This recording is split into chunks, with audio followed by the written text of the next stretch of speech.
Welcome to the master ticks के YouTube channel पे आपका स्वागत है। आज का टॉपिक है फ्रैक्शन, जो कि आपके सेंट्रल टीटी के एग्ज़ाम, यूपी टीटी और सुपर टीटी के एग्ज़ाम के लिए यूज़फुल है। आज इस वाले टॉपिक में हम देखेंगे किस किस टाइप के सवाल आते हैं और उन सवालों को कैसे सॉल्व करना है। स्टार्ट करते हैं अपना वीडियो। स्टार्ट करने से पहले जो लोग इस पर नए हैं, इस चैनल पर नए हैं, वो चैनल को सब्सक्राइब कर लें और बेल आइकन दबा लें, ताकि इससे रिलेटेड जितनी भी वीडियो आती हैं आपको मिलती रहे। फ्रैक्शन स्टार्ट करने से पहले हम देखेंगे फ्रैक्शन होता क्या है। फ्रैक्शन यानी भिन्न होती क्या है। तो भिन्न क्या होती है, भिन्न को आप देखोगे इंग्लिश में फ्रैक्शन बोलते हैं। फ्रैक्शन वो पार्ट है जिसको हम पी बटे क्यू के फॉर्म में लिख सकते हैं। पी बटे क्यू यानी कि अंश बटे और हर के रूप में लिखा जाता है। यहाँ पे कंडीशन और होती है कि हर does not equal to zero, यानी कि Q does not equal to zero. हर कभी भी ज़ीरो नहीं होगा, हर कभी भी आपका ज़ीरो नहीं होगा। यहाँ पे एक हो सकता है, दो हो सकता है, तीन हो सकता है, या कोई जीरो से कोई भी बड़ी वैल्यू रखी जा सकती है। जैसे 3/5 ये एक फ्रैक्शन है। 7/10 ये भी एक फ्रैक्शन है, लेकिन हम 7/0 नहीं लिख सकते। ये तो हो गया फ्रैक्शन का। अब फ्रैक्शन के प्रकार क्या क्या होते हैं। फ्रैक्शन के प्रकार को देखेंगे तो हमें देखने को मिलता है फ्रैक्शन जो हमारे पेपर में सवाल आते हैं। एक तो प्रॉपर फ्रैक्शन, एक तो होगा क्या प्रॉपर फ्रैक्शन, और दूसरा होगा इम्प्रॉपर फ्रैक्शन, और तीसरा होगा मिक्स। प्रॉपर, इम्प्रॉपर और मिक्स। अभी प्रॉपर क्या होता है, इम्प्रॉपर क्या होता है, मिक्स क्या होता है, इसके बारे में पढ़ेंगे। प्रॉपर क्या है, फ्रैक्शन के बारे में फिर से एक बार डिफिनेशन देख लीजिए आप। प्रॉपर फ्रैक्शन क्या होता है, जैसे लिखा हुआ है 3/5, 3/5 लिखा हुआ है, 4/7 लिखा हुआ है, 8/11 लिखा हुआ है। ये सभी कुछ अंश बटे हर के रूप में लिखा हुआ है। लेकिन ये प्रॉपर क्यों है, प्रॉपर में हमेशा आप याद रखना कि आपका अंश छोटा होगा। प्रॉपर फ्रैक्शन में क्या होगा, अंश छोटा होगा और हर बड़ा होगा। अगर अंश और हर की तुलना करेंगे, इसको आप अंश बोलोगे, नीचे वाले को हर बोलोगे, अंश और हर की तुलना करोगे तो अंश हमेशा छोटा होगा। जैसे 3/5 में देखो 5 बड़ा है और 3 छोटा है, अंश छोटा है, हर बड़ा है, तो यह किस में आएगा, प्रॉपर फ्रैक्शन में। इसको उचित भिन्न बोलते हैं हिंदी में। इसी तरह से 4/7 ये भी आपका क्या है, प्रॉपर फ्रैक्शन है। 8/11 ये भी क्या है, प्रॉपर फ्रैक्शन है। अब बात करें हम इम्प्रॉपर फ्रैक्शन की। इम्प्रॉपर फ्रैक्शन क्या होते हैं, प्रॉपर फ्रैक्शन का उल्टा इम्प्रॉपर फ्रैक्शन होता है। इम्प्रॉपर फ्रैक्शन में क्या होगा, अंश बटे हर में अंश आपका बड़ा होगा और हर छोटा होगा, वो क्या होगा, इम्प्रॉपर फ्रैक्शन होगा। अभी बात करें मिक्स फ्रैक्शन की। मिक्स फ्रैक्शन क्या होता है, जैसे यही आपका फ्रैक्शन है 9/7, इसको हम तोड़ के क्या लिख सकते हैं, 7 से हम भाग देंगे 9 में तो 7 एकम 7, एक बार गया तो बचा कितना, 2 बचा। 7 सही 2/7, सॉरी 1 सही 2/7 जो है वो हमारा क्या होगा, मिक्स फ्रैक्शन में हो गया। जैसे ये वैल्यू लिखी हुई है 3 सही 2/5, ये क्या है, मिक्स फ्रैक्शन है। 4 सही 6/13 ये भी एक मिक्स फ्रैक्शन है। 8 सही 1/7 ये भी आपका मिक्स फ्रैक्शन है। अब इसमें देखिएगा किस प्रकार से क्वेश्चन पूछे जाते हैं फ्रैक्शन से।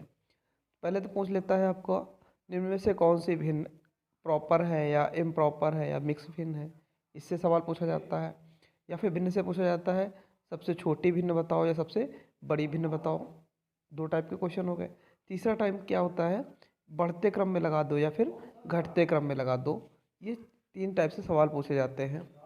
प्रॉपर, इम्प्रॉपर या मिक्स्ड भिन्न में से पूछ लेगा, या फिर आपसे पूछ लेगा कौन सी भिन्न सबसे बड़ी है, कौन सी सबसे छोटी है, या फिर आपसे पूछ लेगा बढ़ते क्रम में लगा दो या फिर घटते क्रम में लगा दो भिन्न को। देखते हैं सवालों को। देखिएगा, इसमें सवाल लिखा हुआ है, निम्न में से कौन सी भिन्न, या तो आपसे पूछेगा प्रॉपर है, या फिर पूछेगा इम्प्रॉपर है, या फिर मिक्स्ड है। तो प्रॉपर भिन्न के लिए क्या हमने प्रॉपर्टी पढ़ी थी, प्रॉपर प्रॉपर की अगर हम बात करें तो आप देखोगे कि अंश छोटा होना चाहिए और हर बड़ा होना चाहिए। अंश छोटा हर बड़ा, ये देखो अंश इसमें छोटा है और हर बड़ा है, तो प्रॉपर भिन्न के लिए कौन सा हो जाएगा, इसका आंसर ये हो जाएगा। अगर आपसे पूछता है इम्प्रॉपर भिन्न बताइए, इम्प्रॉपर के लिए क्या पढ़ा था, अंश बड़ा हो और हर छोटा हो, यानी कि अंश बड़ा और हर छोटा। 9/7 में देखिएगा अंश बड़ा है और हर छोटा है, इम्प्रॉपर हो गया। इसमें अगर पूछता है मिक्स्ड भिन्न में कौन सा लिखा हुआ है, तो मिक्स्ड भिन्न में जो सही बटे में लिखते हैं तो वो हमारा क्या होता है, मिक्स्ड भिन्न होती है। तो इस टाइप से आप एक एक सवाल के आंसर कर पाओगे। कोई भी सवाल हो सकता है, कुछ भी ऑप्शन हो सकते हैं, तो आप इनको इस तरह से ही, रूल यही रहेगा आपका। नेक्स्ट देखते हैं छोटी और बड़ी भिन्न के सवाल कैसे आते हैं। जब कोई दो भिन्न दी हो तो आपको छोटी बड़ी ढूंढना आसान है। कैसे, आप जब छोटी बड़ी ढूंढना हो दो भिन्न में, तो आपको कुछ नहीं करना है, क्या करना है, जैसे 12/17 लिखा हुआ है और इधर लिखा हुआ है 15/19। अब इसको कैसे सॉल्व करना है, इस वाले 19 का 12 में गुणा करा दो, इस वाले 17 का 15 में गुणा करा दो। क्रॉस मल्टीप्लाई मेथड कहते हैं इसको। तो क्रॉस मल्टीप्लाई करेंगे, 19 का 12 में किया तो आ गया कितना, 228, और 17 का 15 में किया तो कितना आ गया, 255। अब इसमें से जो वैल्यू बड़ी होगी वो भिन्न बड़ी होगी, तो हम कह सकते हैं कि 15/19 भिन्न बड़ी है, क्योंकि इसकी वैल्यू कितनी आ रही है, 255 आ रही। इसी सवाल को दूसरे तरीके से कैसे कर सकते हैं, ऐसे कर सकते थे कि हमें 12 × 19 लिखना था और 15 × 17 लिखना था, तो हम 12 को और 15 को काट देते, एक ही वैल्यू से कट जा रहा है, 3 से कट जा रहा है, 3 चौको 12, 3 15, गुणा कराया 76 और ये 105, फिर से ये वैल्यू बड़ी आ गई। अभी इसका एक और तरीका है, तीसरा तरीका हम बता रहे हैं, आप देखिएगा। तीसरा तरीका क्या है, जो हमारी फ्रैक्शन है, सबसे पहले फ्रैक्शन में हम देखेंगे इसमें अंतर कितने का है। 12 और 17 में, तो 12 5 17, 5 का अंतर है। यहाँ पे कितने का है, 15 4 का अंतर है, 15 4 19। तो 5 से हम भाग देंगे 12 में, लगभग कितनी बार जा रहा है, 2 बार जा रहा है, 2 बार गया। और 4 से भाग देंगे हम इसमें 15 में, तो 4 3 12, लगभग 3 बार गया। ये 2 बार गया, ये 3 बार गया। कौन सी वैल्यू बड़ी है, ये वाली वैल्यू बड़ी है, 3 वाली बड़ी है। तो हम कह सकते हैं कि 15/19 भिन्न बड़ी होगी। इसको ये कहते हैं डिवाइड मेथड। कैसे, सबसे पहले हमें अंतर लेना है दोनों भिन्न का। सबसे पहले क्या लेना है, दोनों का अंतर ले लेना है। तो अंतर ले लिया था, यहाँ पे 5 का अंतर था और यहाँ पे कितने का अंतर था, 4 का अंतर था। फिर हमें जो अंतर लिया है उस अंतर से हमें इसके अंश में भाग देना है। तो 5 से जब 12 में भाग देंगे तो 5 दूनी 10, 2 बार गया, समथिंग और जाएगा, लेकिन 2 ही लेते हैं, आगे देख लेंगे। फिर 4 से इसमें भाग देते हैं, तो 4 3 12, 3 बार चला गया, 3 बार चला गया, तो ये वैल्यू बड़ी हो जाएगी, जो जितनी ज़्यादा बार जा रहा है। तो हम कह सकते हैं 15/19 इसका आंसर हो जाएगा। नेक्स्ट लेते हैं, अच्छा छोटी भिन्न बड़ी भिन्न, जब 2 से अधिक दिया हो तो क्या करेंगे। जैसे इस सवाल को देखिएगा आप, 13/15 लिखा है, 17/19 लिखा है, 23/25 लिखा है और 9/11 लिखा है। आप डिवाइड मेथड से जाओगे तो आप काफ़ी बड़ा हो जाएगा, सवाल करते हुए पॉइंट में वैल्यू आएगी। तो डिवाइड मेथड से नहीं जाना है, सबसे पहले हमें क्या करना है, इसका डिफरेंस देखना है। एक मेथड होता है क्या, डिफरेंस, जब इसके अंतर समान हो। जैसे आप देखोगे यहाँ पे अंतर कितने का है, 2 का है, यहाँ पे 17 और 2 19, 2 का है, 23 2 25, 2 का है, और 9 और 2 11, 2 का है। जब अंतर समान हो, अंतर सभी में 2 2 का आ रहा है, 2 यहाँ पे, 2 यहाँ पे, 2 यहाँ पे, 2 यहाँ पे, चारों में 2 2 का अंतर है। जब ये कंडीशन बने, जब अंतर समान आए, जब अंतर समान आए, तो जिसका अंश बड़ा होता है वो भिन्न बड़ी होती है, जिसका अंश बड़ा होता है वह भिन्न बड़ी होती है। अब हम देख लेते हैं, इसमें से सबसे बड़ी भिन्न कौन सी हो जाएगी, जब अंतर समान है। तो सबसे बड़ी अगर भिन्न पूछ रहा है तो 23/25 हो जाएगी, क्योंकि 23 इसका है। और सबसे छोटी अगर भिन्न पूछता हमसे तो 9/11 हो जाती।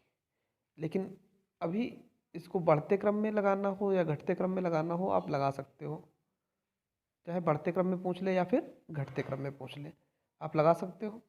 बढ़ते क्रम में क्या कैसे लगाएंगे, पहले सबसे छोटी, पहले सबसे छोटी, फिर उससे बड़ी, फिर उससे बड़ी, फिर उससे बड़ी, फिर सबसे बड़ी, ये होता है बढ़ते क्रम में। और जब लगाते हैं घटते क्रम में तो सबसे बड़ी सबसे पहले,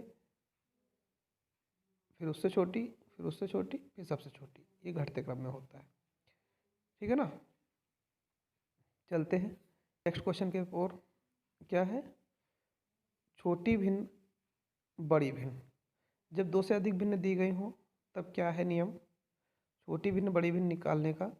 हाँ, कभी कभी ऐसा भी मिलेगा वैल्यू जहाँ पे आपके अंतर समान नहीं होंगे, जैसे यहाँ पे अंतर 4 का है, यहाँ पे 2 का है, यहाँ पे 1 का है और यहाँ पे 3 का अंतर है, तो हमें यूज करना होता है एलसीएम मेथड।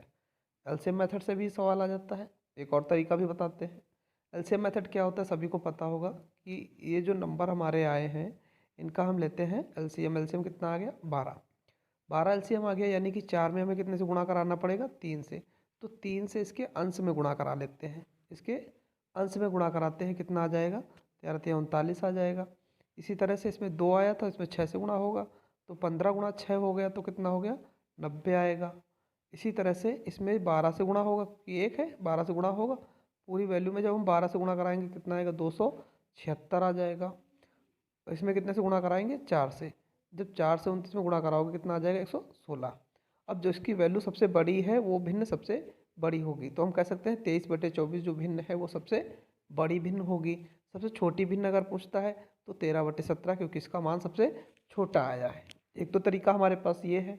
इसका दूसरा तरीका देखते हैं। दूसरा तरीका क्या है, अभी आपने देखा होगा हम लोगों ने एक डिवाइड वाला मेथड किया था, क्या कि सबसे पहले आप अंतर ले लो। सबसे पहले क्या करना है, आपको अंतर लेना है। अंतर लेने के बाद में आपको क्या करना है, डिवाइड। जैसे आपने अंतर ले रखा था, इसका 4 आ गया था, तो 13 में भाग देंगे हम 4 से। और यहाँ पे कितना है, 15 है, तो 15 में भाग देंगे 2 से। यहाँ पे 23 है तो 23 में भाग देंगे 1 से। और यहाँ पे 29 है तो 3 से भाग देंगे। और यहाँ पे क्या है, 29 है। तो अब देखोगे 4 से जब भाग दोगे 13 में तो लगभग 3 बार जा रहा होगा, 4 तिया 12, है ना। लगभग कितनी बार जा रहा होगा, 3 बार जा रहा होगा। 3 बार चला गया। 2 से दोगे तो ये लगभग 7 दशमलव कुछ जाएगा, 7 बार जाएगा। यहाँ से 1 से जब भाग दोगे 23 में तो कितनी बार जाएगा, 23 बार ही जाएगा। और जब 3 से भाग दोगे 29 में कितनी बार जाएगा, तो कितनी बार जा रहा होगा, लगभग 9 बार, 9 पॉइंट समथिंग कुछ जाएगा। तो अब देखोगे कि जिसकी वैल्यू सबसे बड़ी है, इसमें किसकी सबसे वैल्यू बड़ी है, 23 की, तो 23 सबसे बड़ी हो जाएगी। अगर सबसे छोटी पूछता है तो कौन सी है, 3 वाली भिन्न, यानी कि 13/17 सबसे छोटी हो जाएगी। इसी तरह से घटते क्रम में या बढ़ते क्रम में हम लगा पाएंगे इसको। अभी कभी कभी कन्फ्यूजन हो जाता है कि घटता क्रम क्या होता है, बढ़ता क्रम क्या होता है। देखिएगा,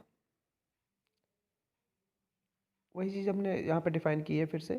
4 से जब डिवाइड करेंगे 13 में 3 टाइम जाएगा, है ना। 4 से क्या बताया था अभी, सबसे पहले अंतर ले लेना है। अंतर लेने के बाद में वैल्यू को इसके अंश में भाग देते हैं। अंश में जब भाग दोगे 4 से तो कितनी, लगभग 3 बार जाएगा। जब इसमें भाग दोगे 15 में 2 से तो कितनी, 7.5 बार जाएगा। जब 1 से भाग दोगे 23 में तो 23 बार जाएगा। जब 3 से भाग दोगे 29 में कितना, लगभग 9 बार 9 दशमलव कुछ समथिंग जाएगा। तो हमें देखना सबसे बड़ी वैल्यू कौन सी दिख रही है, 23 वाली। सबसे बड़ी भिन्न कौन सी होगी, 23/24 होगी। और सबसे छोटी भिन्न की अगर बात करेगा तो 13/17 होगी। अभी बात करते हैं असेंडिंग ऑर्डर और डिसेंडिंग ऑर्डर। असेंडिंग ऑर्डर क्या होता है और डिसेंडिंग ऑर्डर क्या होता है। असेंडिंग ऑर्डर क्या मतलब होता है, क्या, smallest to largest, ascending order यानी बढ़ता हुआ क्रम। डिसेंडिंग ऑर्डर क्या होता है, लार्जेस्ट टू स्मॉलेस्ट। अभी चित्र से आप देखेंगे ये आपका असेंडिंग ऑर्डर लिखा हुआ है। ये क्या है आपका असेंडिंग ऑर्डर, बढ़ते हुए क्रम में, पहले 1 फिर 2 फिर 3 फिर 4। और ये आपका लिखा है डिसेंडिंग ऑर्डर, पहले 4 फिर 3 फिर 2 फिर 1। इसी तरह से असेंडिंग ऑर्डर डिसेंडिंग ऑर्डर होता है। आपसे बोलता है अगर असेंडिंग ऑर्डर में लगाना है तो आप बढ़ते क्रम में लगाएंगे, आपसे बोलता है डिसेंडिंग ऑर्डर लगाना है तो आप घटते क्रम में लगाएंगे। आज का वीडियो इतना ही। आप इससे रिलेटेड जितने भी सवाल हैं आप फ्रैक्शन के करके देखिएगा। इन नियम से सारे सवाल आपके हो जाएंगे फ्रैक्शन के।